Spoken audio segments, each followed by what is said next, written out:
4 राज्यों में चुनाव के नतीजे अब तकरीबन सामने आ चुके हैं।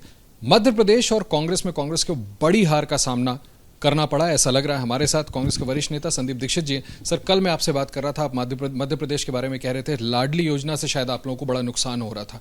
ये तो दिख रहा है, इतनी बुरी हार, ये उम्मीद थी? देखिए, ऐसा है, मैं कल तो क्योंकि चुनाव की काउंटिंग के एक दिन पहले का था, तो मैं आपसे कह रहा था कि हमारी करीबन 150 सीटें आ सकती हैं और 30-35 का मुझे अंदाजा है कि यहाँ तक भी कम हो सकती है, उससे ज़्यादा हुई। और जब मैं अनौपचारिक आपसे बात कर रहा था तो मैंने आपको बताया था कि मुझे दिल में डर ये है कि बीजेपी यहाँ निकाल सकती है, आपको याद होगा। और मेरा असेसमेंट यही था, 2 असेसमेंट थे। एक तो ये था कि लाडली बहना ने काम किया, और दूसरा लाडली बहना को लेकर हम लोगों को जो काउंटर करना चाहिए था, क्योंकि काउंटर, ये स्कीम हमारी थी और काउंटर हम लोग इसको कर सकते थे। मुझे लगता है कि इसमें जो भी हमारी प्रोपेगेंडा टीम थी उसने इस बात को नहीं समझा कि इसका क्या असर हो रहा है। और जो ऐसी चीज़ें, जब जेब में पैसा आता है तो एक सरकार के प्रति जो एक सहानुभूति, एक लगाव और एक भरोसा बनता है, उसको काउंटर करने के लिए जो आपको करना चाहिए था वो जमीन पर क्लियरली नहीं किया। पॉलिटी स्ट्रैटेजी आप लोग की रही? देखिए, स्ट्रैटेजी क्या रही मैं नहीं कह सकता उसमें, लेकिन मुझे बहुत ज़्यादा दिखी नहीं। मैं बल्कि बीच में जैसे मैंने कहा, बहुत आसान होता है चुनाव के बाद ऐसी बातें करना, लेकिन मैंने आपको कुछ एविडेंस भी अभी दिखाया था कि बीच बीच में मैंने फीडबैक जो भी सीनियर पार्टी को दिया था वो यही दिया था कि हमारा कैंपेन के आइडियाज़ बहुत अच्छे हैं, लोगों में एक रोष है। क्योंकि जैसे आपने देखा होगा, किसी भी आप जर्नलिस्ट से बात करो, कह रहा था कि मध्य प्रदेश में लोग बदलाव चाह रहे थे, और भारतीय जनता पार्टी ने शायद कांग्रेस से बहुत पहले उस बात को पढ़ लिया था और उस पढ़ के देखा था कि भाई देखिए, जब आप बदलाव की बात करते हैं तो कुछ ऐसी चीज़ें होती हैं जिसको आप लालच से असोट की कर लो, मुफ्तखोरी से कर लो, किसी से कर लो, वो त्वरित रूप से लोगों का मन बदलती है। उसमें हम लोग काउंटर नहीं कर पाए। ज़मीन पर मैंने करीबन 25-26 जिले स्वयं ट्रैवल किए हैं और ज़मीन पर कांग्रेस नहीं दिख रही थी। ये तो देखो बहुत वो बात है, और ये मैंने बात लोगों को कही भी कि साहब, किसी न किसी तरह आप ज़मीन पर लोगों को लाइए।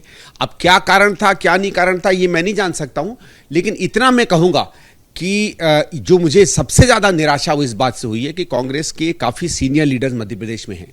ये ऐसे लीडर हैं जो पिछले 40-50 साल से एक तरीके से, जिनका एक तरफा वर्चस्व रहा है मध्य प्रदेश की राजनीति में, किसी न किसी पद पर सेंटर में या राज्य में रहे हैं।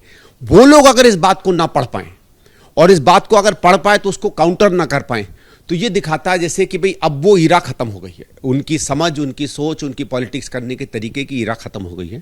कमलनाथ जी और दिग्विजय सिंह जी की बात कर रहे हो, सिर्फ देखिए, सिर्फ 2 ही नहीं, बाकी और भी होंगे। मेरे कहना है कि एक पूरी पट्टी थी लोगों की, वो पट्टी जो है अब इनइफेक्टिव दिख रही है। अब ये मैंने कई राज्यों में देखा है कि हमारी जो सीनियर लीडरशिप है वो एक पर्टिकुलर स्टाइल से थी, उस समय में उसने बहुत अच्छा किया। वो नई परिस्थिति में जो जिस तरीके से एक काडर की तरह पार्टी को काम करना चाहिए, प्रोपेगेंडा की तरह काम करना चाहिए, वो नहीं कर रही है। और एक और बात मैं आपको रेखांकित करूंगा, जो मैंने मध्य प्रदेश में देखा, जो मैंने कई और राज्यों में देखा। मैंने पिछले 5-6 राज्यों में, मैं इस बात को कोई अपनी पीठ नहीं थपथपा रहा हूँ, लेकिन सामान्यतः जिन राज्यों में मैं गया हूँ अपनी तरफ से पार्टी का काम करने, पार्टी ने तो कभी भेजा नहीं, हर जगह मैंने जो मुझे लगा ज़मीन पर उस तरीके का रिजल्ट आया। मैंने एक चीज़ देखी है, एक होता है जिसको कोर वोटर कहते हैं, या आइडियोलॉजिकल वोटर कहते हैं, या काडर वोटर कहते हैं, जो हर परिस्थिति में आपके लिए वोट देता है, कितनी भी घटिया आपकी सरकार हो, कितनी भी अच्छी सरकार हो। तो बीजेपी का जो टोटल वोट पड़ता है उसमें मैंने देखा है करीबन 80% उसका काडर वोटर है। तो वो अगर बीजेपी कुछ भी नहीं करेगी तो वो वोट उसको पड़ेगा। दुर्भाग्य से कांग्रेस का काडर वोटर जो है वो 40 से 60% के बीच आ गया है। तो क्या होता है, हम लोगों को स्विंग बहुत ज्यादा चाहिए होते हैं, बीजेपी को मार्जिनल स्विंग से वो सरकारें बना लेते हैं। तो जैसे मध्य प्रदेश में माना जाता है कि बीजेपी का अगर 30% काडर वोटर है तो कांग्रेस का 30-32%, ये उन बेहतर स्टेट्स में कई जगहों पे हमारा और कम है। तो हमको हर चुनाव में कम से कम 15-20% का पुश चाहिए, बीजेपी को 2 या 3 या 4% का पुश चाहिए। इसलिए उनके लिए ये, जैसे लोग बार बार कहेंगे कि भाई इतनी स्कीमें आपने राजस्थान में की, वहां क्यों नहीं जीते, क्योंकि वो जो बदलाव है हमें बहुत बड़ा चाहिए होता है, और उसके लिए काडर वोट के लिए आपको काडर अपना चाहिए होता है। ये बहुत आसान है कहना कि हम आंदोलन की पार्टी हैं, हम इसकी पार्टी हैं, उसकी पार्टी हैं। आंदोलन की पार्टी हम थे। एक तो मैं कांग्रेस के नेताओं से कहूंगा जो बार बार कहते रहते हैं हम आंदोलन की पार्टी है, उसकी, अरे वो परिस्थिति बदल गई भाई, वो कार्यकर्ता बदल गया, वो उसकी समझ बदल गई, जनता के बीच में उसकी पैठ बदल गई।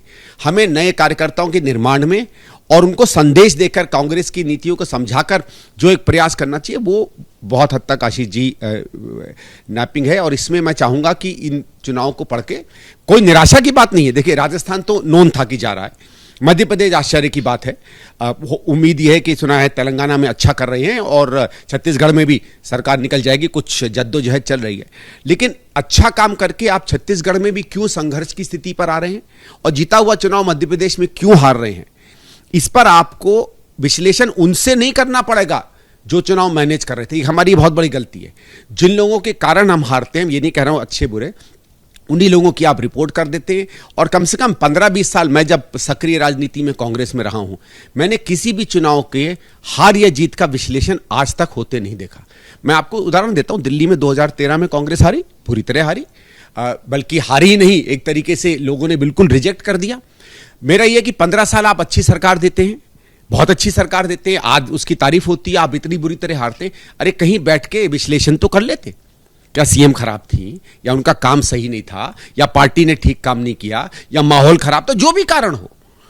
तो आप जब अपने ऐसे कैटेकलिस्मिक चेंजेस जो होते हो, दिल्ली कैटेकलिस्मिक चेंज था, उन जैसों पर भी आप अगर विश्लेषण नहीं करते हैं। ये खामी तो लीडरशिप की हुई ना, सेंट्रल लीडरशिप सभी की है, हम सब में ये नहीं है। अब जैसे अभी नई डीपीसीसी बनी तो हम लोग दिल्ली में चर्चा कर रहे थे, तो उसमें कुछ लोग बात कर रहे थे कि यार पूरी तरीके से 2013, तो हमने कहा हम ही लोग बैठ के क्यों नहीं समीक्षा कर लेते।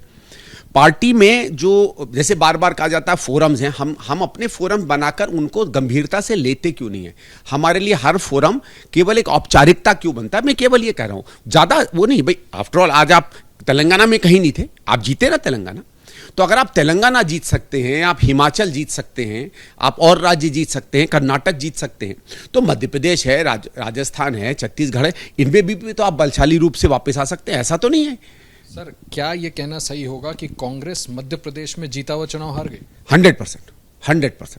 और मैं ये कहूंगा कि हम लोग 120 से 70-80 जो भी आंकड़ा नहीं पहुंचे, हम 150 से पहुंचे। हम लोग आज से करीबन 3-4 महीने पहले हम लोग 150-155 सीट्स पे थे। क्या हमने कैंपेन बहुत जल्दी चालू कर दिया? क्या कैंपेन को इफेक्टिवली जमीन पर नहीं ला पाए? क्या 3 साल हमने तैयारी नहीं की? अब जैसे बार बार कुछ चीज़ें बहुत ज़्यादा शेयर करने की आवश्यकता नहीं है, लेकिन जैसे हम लोगों ने बहुत अच्छा नया प्रयास शुरू किया है, मंडल अध्यक्षों का और सेक्टर अध्यक्षों का यूं बनाकर एक नई प्रक्रिया शुरू की। अच्छा है, लेकिन वो तब अच्छा होगा ना अगर वो सार्थक रूप से जमीन पर उतरे।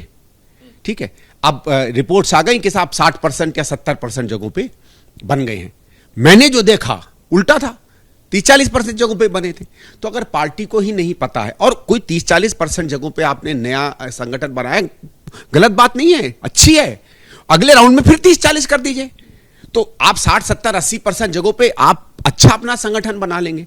लेकिन आप एक प्रयास के साथ, आधे अधूरे प्रयास के साथ उससे संतुष्ट हो जाइए, तो इसका मतलब है आपने संगठन को गंभीरता से नहीं लिया है। और अगर आप संगठन को गंभीरता से नहीं लेंगे, तो जो प्रयास संगठन आपके लिए जमीन पर कर सकता है, वो प्रयास आपको नहीं मिलेगा। बस एक आखिरी सवाल सर, क्या यहाँ के जो आप सीनियर लीडर्स की बात कर रहे थे, आपको लगता है कि उन लोगों का अप्रोच ठीक नहीं था, ज्यादा लोगों को स्पेस नहीं दिया गया? ये तो है, ये तो सब जगह है, यहाँ नहीं है, कई जगहों पर है।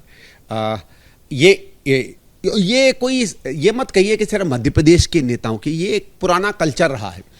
कल्चर ये रहा है कि भाई पार्टी को काबिज करके अपने हाथ में रखो, पार्टी को जब सत्ता मिल जाएगी तो हम सत्ता हासिल कर लेंगे। यहां पर भी ऐसा दिखा? यहां पर भी 100%, पहले भी था, आज भी है। मैं केवल एक व्यक्ति का नाम नहीं ले रहा, क्योंकि देखिए, माफ करिए, वो एक भौंडा शब्द मैं इस्तेमाल कर रहा हूं कि इस हमाम में सभी, जो एक शब्द सामान्यतः हम लोग पब्लिक में नहीं लेते, लेकिन हमाम में सभी एक जैसे हैं।